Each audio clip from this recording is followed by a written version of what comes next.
ni muhimu kwa kila jambo unalofanya kuanza na neno la Mungu, kama ambavyo mfanyabiashara huanza na mtaji na kisha kupitia mtaji huo kupata faida.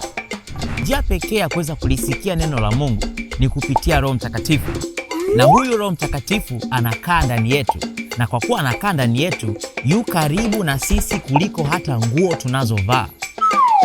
Biblia inasema ya kwamba yeye aliyeungwa na Bwana ni roho moja naye. Kwa maana hiyo, roho yako na roho ya Mungu ambaye ndiye Roho Mtakatifu ni roho moja. Kwa hiyo siku nyingine ukikutana na changamoto, kabla hujaanza kukimbia huku na kule kutafuta utatuzi, anza kwanza na yule ambaye yupo ndani yako. Roho Mtakatifu hutumia njia mbalimbali kumjibu mtoto wa Mungu. Anaweza kumdhihirishia andiko kutoka kwenye Biblia, lakini pia anaweza kukudhihirishia kupitia ndoto unazoota usiku au maono. Pia Roho Mtakatifu anaweza kukupa wazo ukadhani ni wazo lako, kumbe ni wazo la Roho Mtakatifu.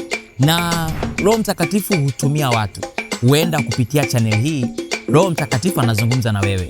Kwa hiyo usiache kulike, kushare na kusubscribe, au sio? Kiufupi, Roho Mtakatifu ana njia nyingi sana za kuzungumza na wana wa Mungu.